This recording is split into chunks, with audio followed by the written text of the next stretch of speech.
प्यारी साथ संगत जी, वाहिगुरु जी का खालसा, वाहिगुरु जी की फतेह। खुदी मिट्टी तब सुख रही, मन तन पे आरोप, नानक दृष्टि आया उस्तत करने जाए। मैं मेरी का मिट जाना, उस रब का प्रगट हो पैना। ते शासन जो फिर समझ आ गई, विवेक बुद्ध आ गई, गुरु कृपा हो गई। उस्तत करनी किसकी है कि सोची आ गई। फिर असली कार्य करता होया, सही रस्ते में चलता होया, उस कामयाबी की मंजिल हासिल करने योग हो गया गुरु कृपा सदके। जिस मनोरथ के लिए पली बराबर मान दे गोविंद मिलन की ये तेरी बलिया अवर काज तेरे किते ना काम मेरे साध संगत बच के बनना। समझ आ गई गुरु कृपा सदके कि ये मनुखा जीवन इस मनोरथ ले मिलिया सी, इस नाल सुवारना की सी, संग्रह की करना सी, नाल जान वाली केड़ी पूंजी सी, ते इत्थे दा जेड़े संबंध सी वो कितने सच्चे सन ते कितना उन्हां दे नाल बना के रखने सी। ये समझ आ गई, सुरत जुड़ी, जीवन का मकसद समझ आया, उस मार्ग ते चलना शुरू किया गुरु कृपा सदके। एक कदम चलिया ते 100 कदम ते गुरु ने आप अपनी होके ले लिया।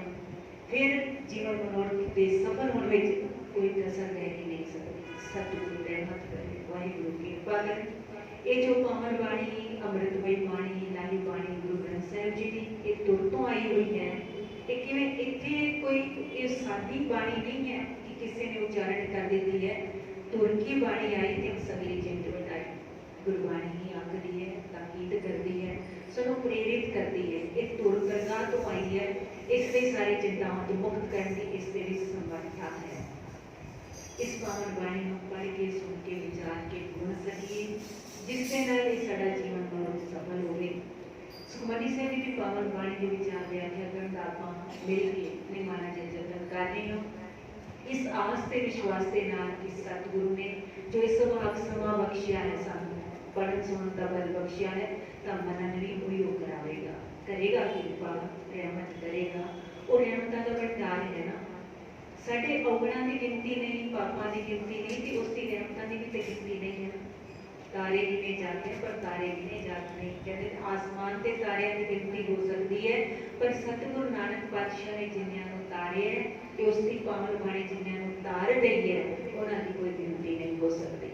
अज आप 20वीं अष्टपदी सुखमनी साहिब जी की पावन बाणी शुरू करनी है, जो एक तरतीब है। श्लोक पहले है, फिर श्लोक का ही जो एक गूढ़ अर्थ जो है वो पूरी अष्टपदी में समाया हुआ है।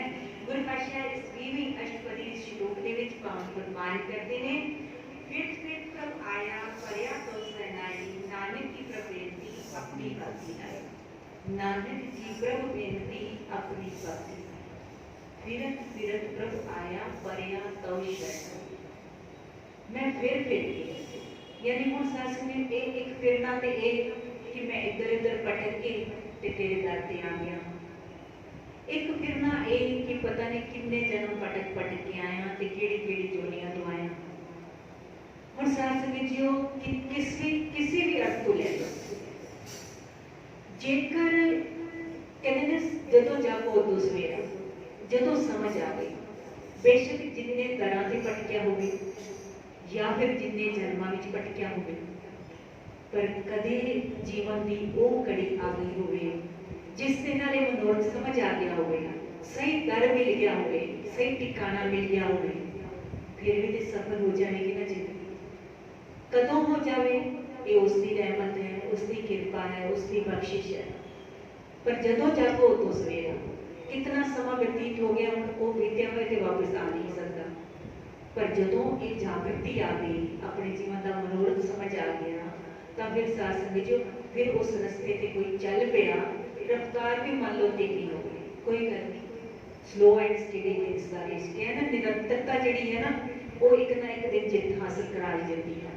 किसी भी कार्य को शुरू करके देख लो, बेशक किसी की बहुत तीव्र गति होती है, बड़ी तेजी न करता है, ये चाहे आर्थिक पक्षों प्रगति हो, चाहे अध्यात्मिक पक्षों प्रगति हो, किसी भी पक्षों हो, पर जेकर एक शुरुआत जिसने शुरुआत ही नहीं की उसका तो की बनेगा। शुरुआत हो गई तो जरूर कोई ना कोई वो मंजिल मिल जाती है, जिस मनोरथ लिए उसकी दौड़ भज है उसने मिल उसने जिससे चुनिया है बशर्ते गुरबख्श समझाते ने फिर प्रभ आया परया तो सरनाई नानक की प्रभ बेनती अपनी भक्ति लाई। गुरबख्श प्रमाण करते हैं कि कल चुकी जीवन को एक दिशा निर्देश दे रहे हैं भाई जिस भी पासे भटके अखीर शरण उस सच्चे दी आना पवेगा जो आप मुक्त है ते जेड़ा तारण दी समर्था रखता है पार उतारण दी समर्था रखता है। कहते ने बुझे हुए जीव दीवे ने की जगाना है किसी को ते जगदे हुए दीवे ने हजारों को रोशन कर देना। इसलिए जो आप भटकिया होया है उसने की राह दिखाना है ते जेड़ा आप सही रस्ते चल रहा है ते उस रब जी दे नाल जो एक रूप हो गया है जो आप मुक्त है वो मुक्त करने की समर्था भी ते रखता है। जिवें पारस है वो अठ धातुआं छू के उसनों सोने में तब्दील कर देता है ते गुरु तो ऐसा पारस है जिसकी कोई मतलब उस पारस नाल भी की तुलना है वो ते पारस भी बना देता है। उसकी इतनी वडियाई है उसकी इतनी समर्था है। इसलिए गुरु ते शिष्य दे भेद नूं मिटाया ते इस किसी भी धर्म विच वेख लो कितने भी तुहानूं नहीं मिलेगा गुरु गुरु रहा ते शिष्य जिहड़ा है वो शिष्य ही रहा चेला जिहड़ा है चेला ही है चाहे उसकी कितनी भी मानता क्यों ना हो। एक ये दर है एक ये घर है जिथे सरस्वती गुरु ते चेले का भेद ही मिट गया है।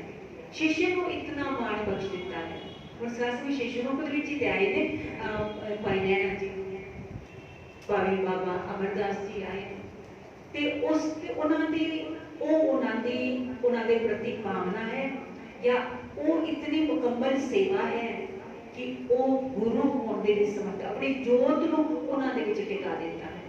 इसलिए पर बशर्ते सही जगह पे पहुंचा हो है ना। सेवा भी देखो सेवा कर रहे हैं कोई किस आशे नाल कर रहे हैं कोई किस आशे नाल कर रहे हैं या जो भी कर रहे हैं जिस भी तरह नाल कर रहे हैं पर उसके पीछे जो मनोरथ है जो निष्कामता है कोई ए आस ते उम्मीद ही नहीं कि कदे गुरु पातशाह दी उस संगत विच आके उन्हां दे दीदार करके कदे सोचा भी नहीं होवेगा भाई लैना जी ने सेवा ही ते करते ने मिट गए कदे ये थोड़ी विचार से कि मैं गुरु बना इस भावना नाल ते नहीं आई सी मैं गुरु दा रुतबा मिल जाएगा।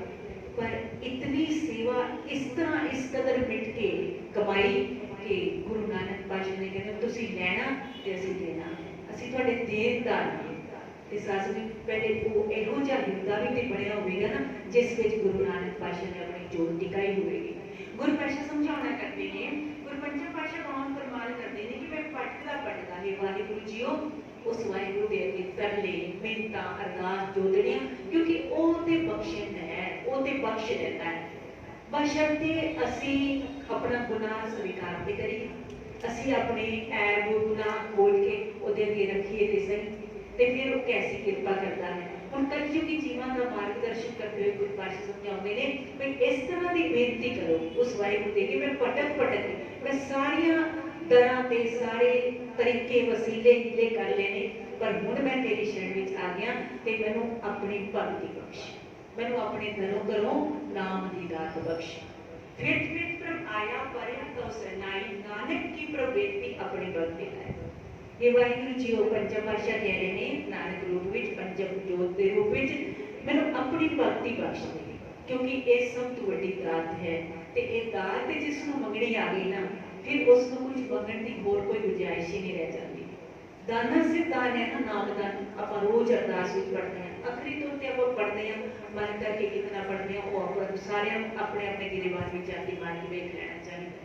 हुण साथ समझो गुरु पातशाह कहते मैं भटक के आ गया सारे दर दिख रहे हैं पर तेरे जा दर कोई नहीं है इसलिए हुण मैं केवल तेरे दर तो भगती दी मांग करदा जाचना करदा ते फिर साजन जो इस तरह मिट के कोई जाचना करता है तो वो वाहिगुरू जिसके भंडार अखुट भंडार भरे पए उसके भंडार में किसी चीज की कोई कमी थोड़ी है उसने तो इको बारी सारे भंडार भर दिते हैं ते देता नहीं कहते थक पाए जुगा जुगंतर खाई कर कहते जुगा जुगंतरा तो जीव मांग रहे ने ते बिना मंगे भी वो दाता बड़ा कुछ दे रहे हैं बिना कितना कुछ आप मंग थोड़ी रहे हैं ये सूरज प्रकाश ये रोशनी ये प्रकृति ये सारा असि कोई मंग थोड़ी रहे हैं वो ते दाते ने वैसे ही इतना खजाना खुलिया होया है। हुण सासी उस तो बाद फिर जो आप मंगते हैं वो भी बहुत कुछ देता है। एक गल वक्री है 10 वस्तुआं लैके आप मुकर जाते हैं, केते ले लै मुकर पाए, केते मूरत खाई है, केते लोग लोग सदमार की बेदाग तेरी तरह बद खलासी पानी होए। हुण सर जी इस उस मालक की रजा उस दे विच रहंदे हुए उस तो दाता प्राप्त करके जदों आपां उस दाता का शुकराना करते रहंदे हैं वो वाहिगुरू होर झोलियां भरदा रहिंदा है। हुण भगत किसी को वाहिगुरू ने बख्शिश की, अमृत वेला उन्हें संभालिया, फिर अमृत वेले की संभाल के नाल उसने कोई जाचना की, वाहिगुरू जी मैनूं सेवा करदा, मैनूं होरां नूं जगाण दा भी उदम बख्शो, तो गुरु पातशाह ने होर किरपा कर दी।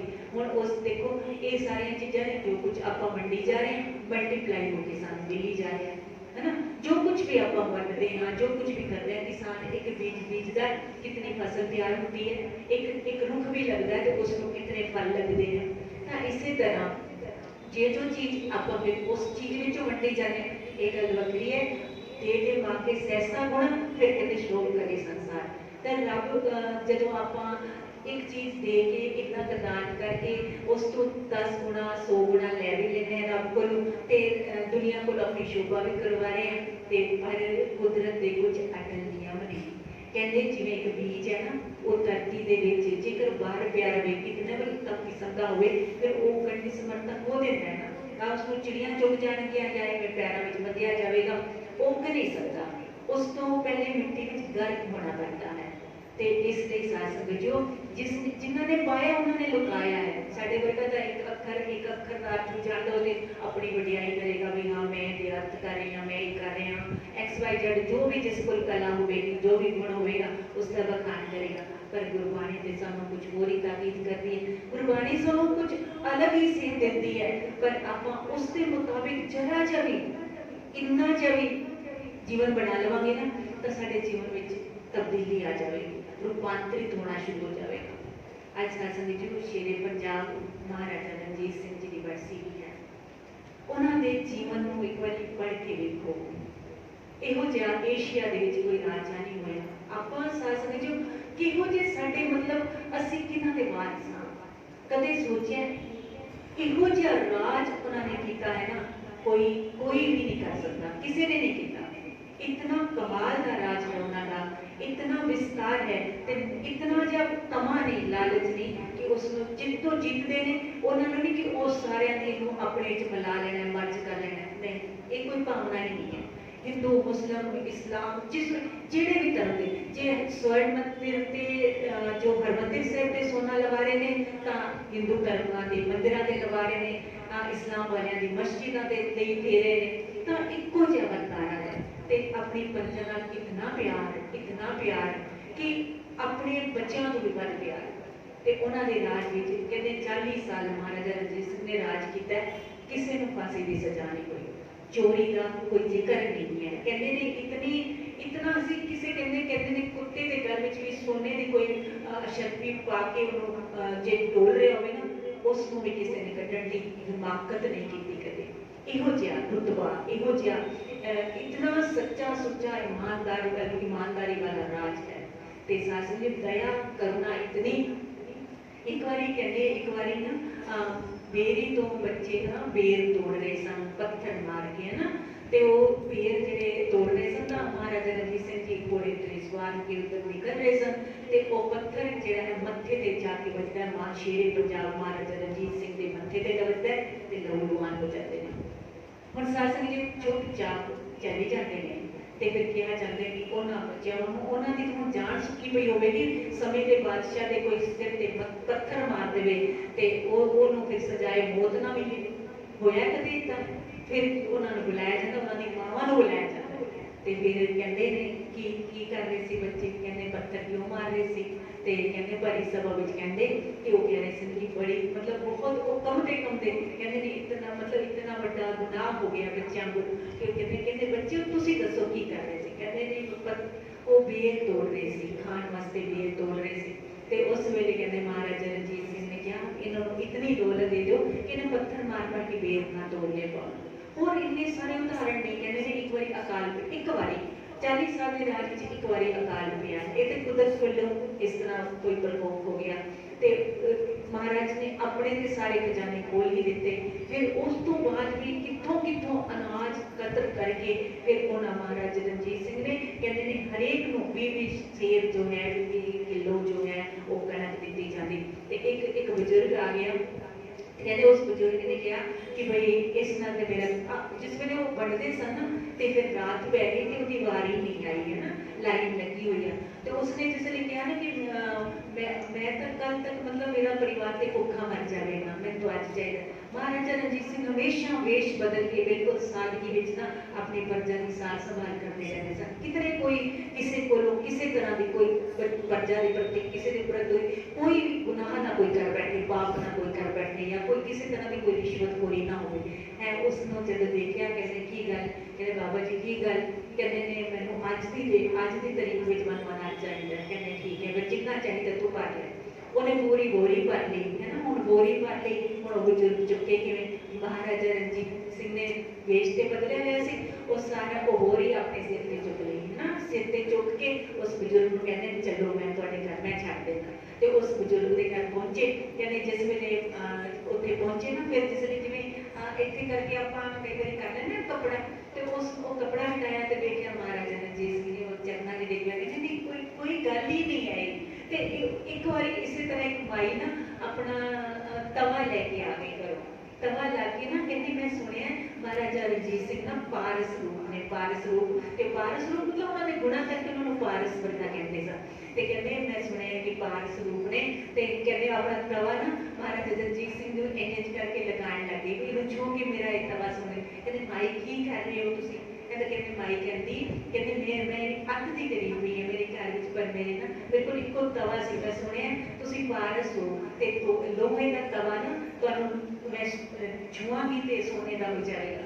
कहते उस माई नूं कहते बड़े अदब सत्कार नाल नमन करते हुए कहते ने इस तवे को तोलो ते इस दे नाल दा बराबर दा सोना जिहड़ा है इस माई दे घर पहुंचाओ। इस तरह का राज जिन्हां ने कीता है ते कमाल दा उन्हां दे मतलब हर चीज बखरी है, विलक्षण है। ते इतना उन्हां दा खौफ सी कि अटक दरिया वर्गे विच भी खड़े होकर उन्होंने अरदासा सोच के ते जपजी साहब का पाठ करते हुए अटक दरिया पार कर रहे थे। बाणी के प्रति इतनी श्रद्धा, इतना प्यार कि गुरु ग्रंथ साहब जी ही उहदा इतना सत्कार बहुत सारे उदाहरण ने, समा नहीं है फिर कदे आप विचार करांगे। वाहिगुरु रहमत करे, बख्शिश करे, सानू भी इस घर ते आके मंगण दी जा जावे। असीं भी अपने महा जिहड़े पुरख ऐसे होए ऐसियां शख्सियतां होईयां ने उन्हां दे इतिहास नूं पढ़िया करिए, वाचिया करिए, समझिए, साडे जीवन में भी कोई तब्दीली आवे, साडा हिरदा भी रूपांतरित होवे। वाहिगुरु सारिआं ते किरपा करे, रहमत करे। इस पावन बाणी नूं आपां भी सत्कार नाल पढ़िए भी, सुनिए भी ते गुणीए भी। गुणांगित तद ही कल्याण होना है, तद ही लोक परलोक सुहेले होने ने। वाहिगुरु मेहर करे, भुल्लां चूकां दी खिमा बख्शियो जी। वाहिगुरु जी का खालसा, वाहिगुरु जी की फतेह।